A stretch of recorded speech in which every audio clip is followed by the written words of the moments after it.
Before there was Maybelline New York, the brand, there was Maybelle Williams.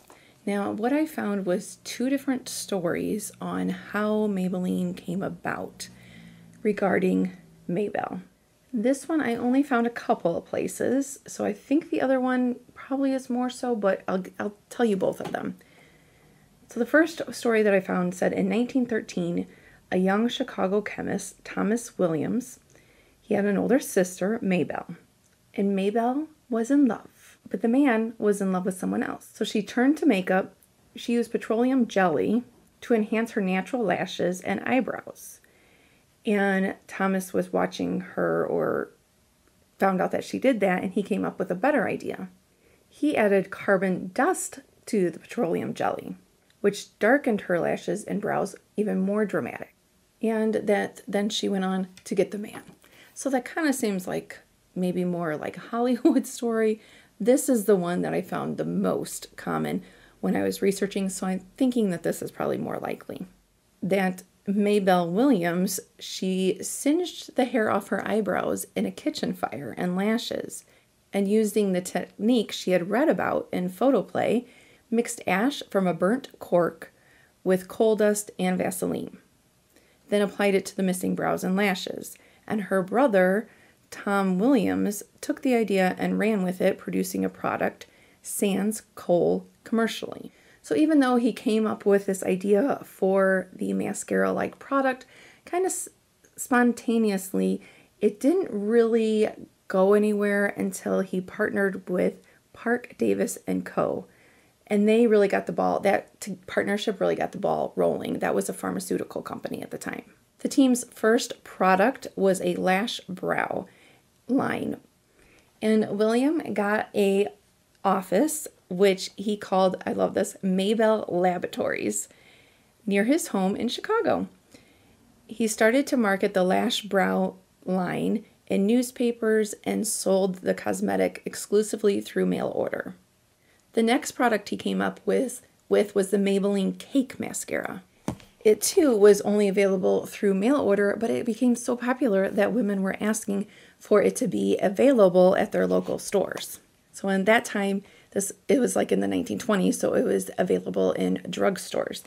And this says, I actually have a product that I got. This says the Cake Eyeliner Soft Black. This is an ultra liner. It came in, like, look at this little thing. I love looking at vintage makeup. The little container, and then it had the little brush, and I would assume you'd get that damp, and it looks like it barely was used.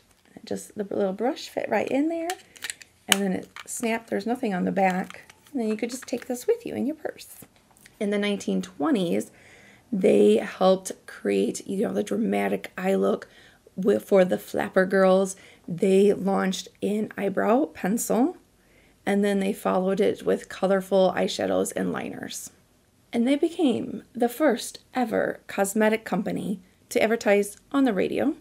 Now then we get into the Depression, and being a smart businessman, Tom also put Maybelline into dime stores.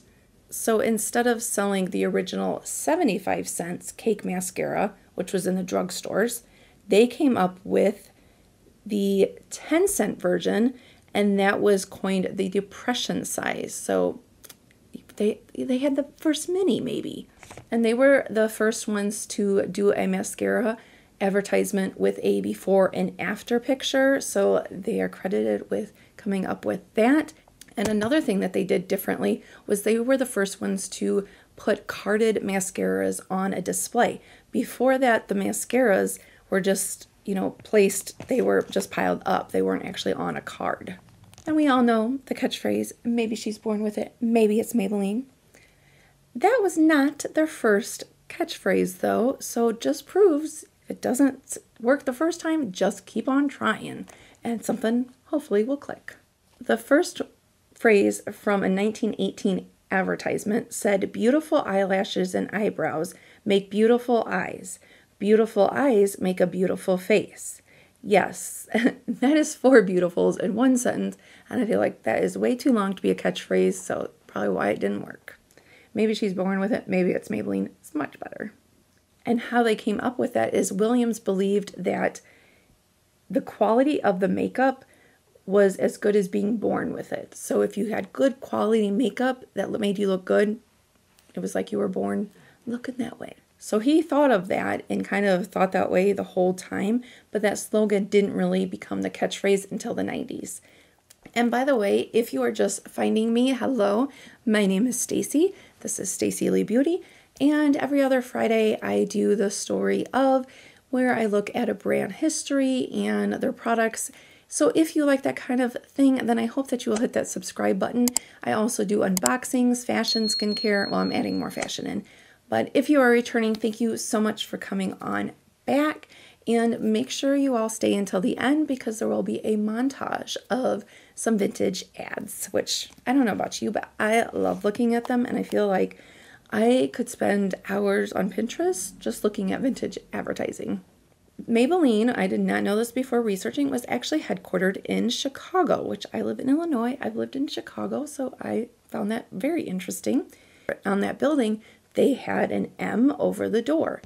Well, I went to Google Maps and looked and zoomed in, and you can still, it's painted now, but you can still see that M on that building.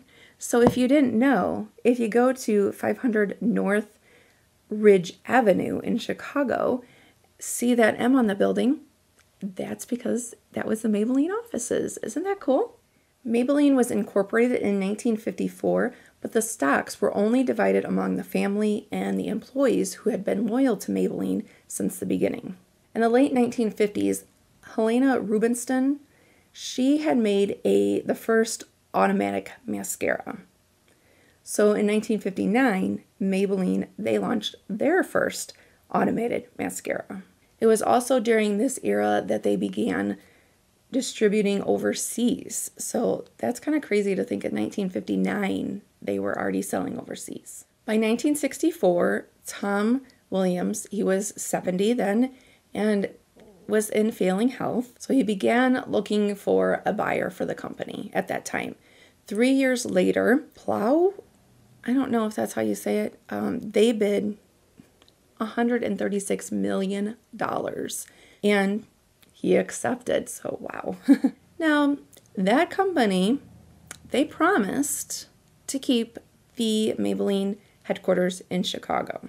So you would hope that it was in the contract, but it must not have been in the contract that they kept it very long, or it wasn't at all, because that promise was broken. No promising in business, only sign on the dotted line, right?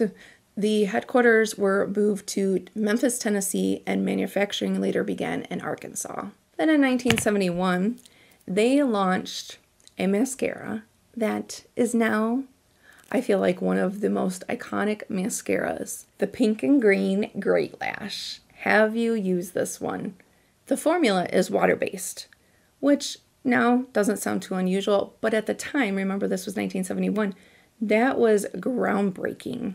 Most mascaras at the time were solvent-based and tended to repel water, making it difficult to remove them, and you always needed to use an oil-based remover. And why Great Lash? Well, they thought the name needs to be simple. It's a great formula, they said, an easy application, and gives a natural lash look. So it's a great mascara. So Great Lash was born. And so why pink and green? You may have wondered over the years, or maybe you didn't, but now you do. The pink and green, I found this so interesting, was actually inspired by an upcoming designer at that time. Do you have any guesses? Lily Pulitzer. Totally makes sense now when you see this, right? And at that time, pink and green was also popular in home decor and in fashion. So I just thought that was, I just love learning. I don't know about you, but I just love learning like little trivia bits. I was always bad at Trivia Pursuit. The Great Lash formula, they say, has not changed since it first started. And it is one of the most guarded formulas in makeup. In 2021, so not that long ago, it is said that a tube of Great Lash was sold every 5 seconds around the globe. One mascara every 5 seconds worldwide.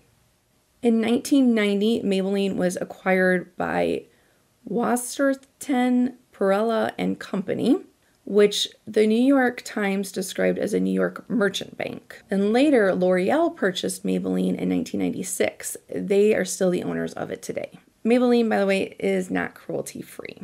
Now, the products are made in a variety of places. There's some in the United States, France, Brazil, India, Japan, and China. They're advertising people. Like, look at how cool. This was in London during the summer.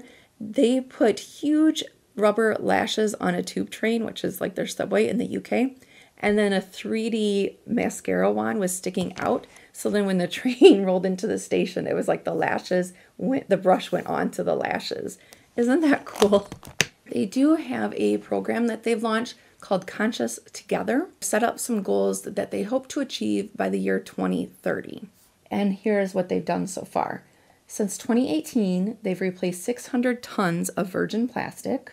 And insanely enough, that's more than 3 times as heavy as the Statue of Liberty without its base. They've launched a green edition collection, and the goal is by 2030, all Maybelline plastic packaging will be made with 100% recycled plastic. How important is that to you? What a brand, is it more important that they're cruelty-free, or is it more important if they are launching sustainability programs? Like, what are your thoughts on all that as far as makeup and skincare? Today I am wearing the Fit Me foundation. Now this is the matte poreless, and it is okay. I heard so many people talk about this. The color I have is 115 Ivory, which I think the color is good. Didn't put any primers on today, so I think I'll keep trying it, and maybe with a primer, I think that it would be good here, but very lightweight. I put this side on with my fingers, this side on with a brush. I like applying it with a brush better. But overall, I do like it. It was very easy to put on. And I think, yeah, if I just put a pore primer right there, that it would be good. There is a little bit of a scent, but like it's so minute, I can't even put my finger on what it smells like.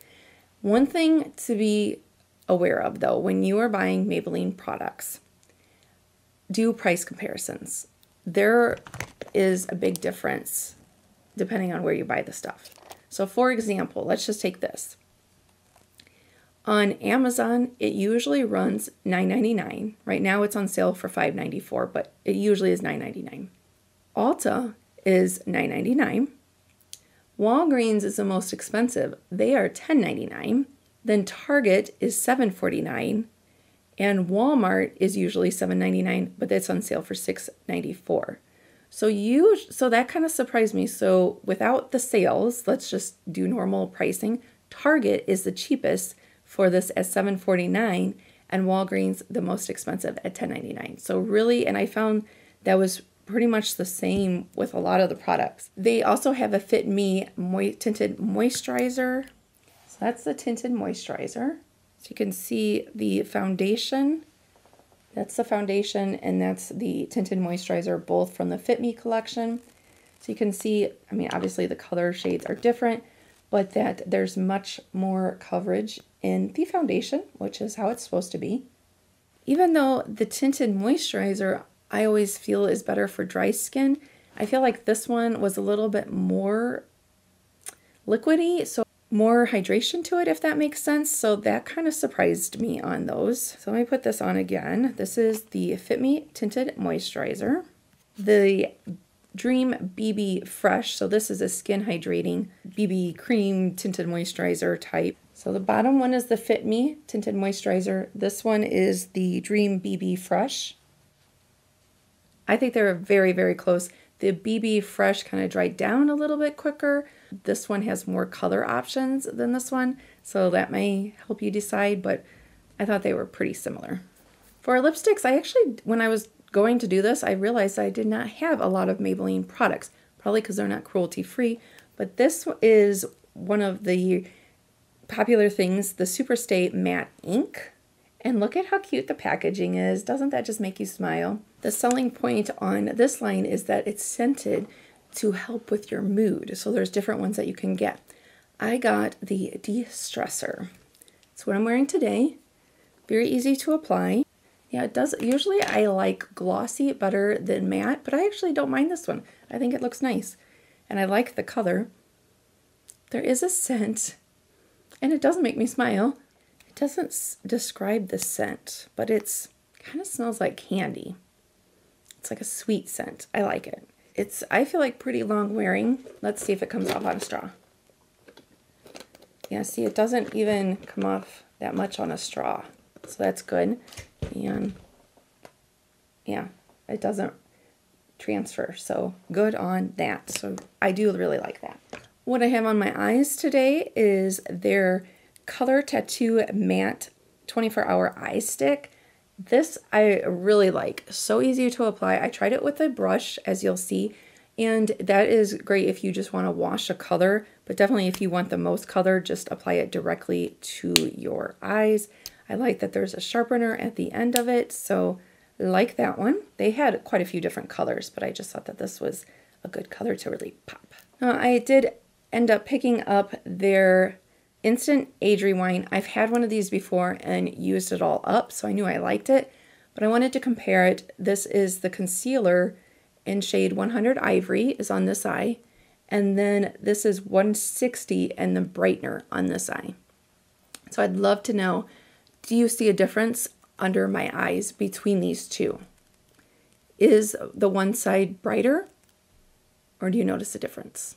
This concealer, very easy to apply. It's very lightweight. A little goes a long way. It's kind of, even though you're putting it on with that applicator, it's kind of more like a liquidy formula rather than how like the Tarte Shape Tape or the Urban Decay Quickie, True Naked Quickie, how those are a little bit of a heavier, the e.l.f. Camo, those are heavier, thicker formulas than this. So very lightweight, easy peasy. For mascara for Maybelline, right now what I'm wearing is on one, first of all, can you tell a difference between my mascara? A, B, A, B. Can you tell the difference? On A, I have Great Lash Mascara, the classic. And on B, I have the Lash Sensational. When I applied them, I felt like I got more lift from that one. However, that is more of a wet formula, so it was a little bit, or well, it was easier to get some transfer on there. So if you struggle with that, just let you know. I feel like it's more of a wet formula like the Essence Lash Princess, and it does have a large brush as well. It's curved. The Great Lash, this is the brush. They have a few different ones, but this is the brush. So it's shorter. It's not as wet of a formula. It's more similar to if you've tried Clinique mascara. I've also tried their Sky High mascara, and this brush is definitely more flexible. It really, really is flexible. So you can bend it to really get in there, and it's rubberized. I would say that actually this formula is probably in, as far as like if it's wetness or not, I would say it's in between. Like this is going to be probably your driest, then this one, and the Lash Sensation the wettest out of these. But wow, I was shocked when I went, like how many mascaras they really have. Let me know if you have tried any of their other mascaras and what do you think, because it's a little overwhelming how many different mascaras they have. So this is where I need your help as well. The story of a brand. I have went through and talked more about, like, they launched, you know, this product this year. This year they launched this year they launched that, you know, on and on. And when I look at the back end analytics, it seems like maybe that makes the video too long. I mean, I can kind of see where people are skipping, but I don't feel like I get enough views to really see if there's a pattern. So I'm asking for your feedback.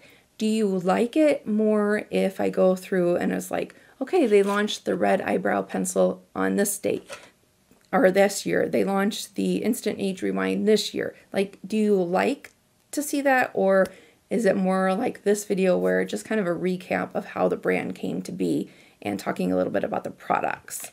Tried their pencil expert wear. This has been around forever. I feel like the color blonde, I wore today. I feel like this is a really good color for like if you're my skin type. And before we get to the montage, I just want to say thank you so much for watching. At the end of the montage, I will leave some links to some other The Story of Brand History videos, but I do hope that you enjoy the montage of vintage ads. Thank you again and enjoy.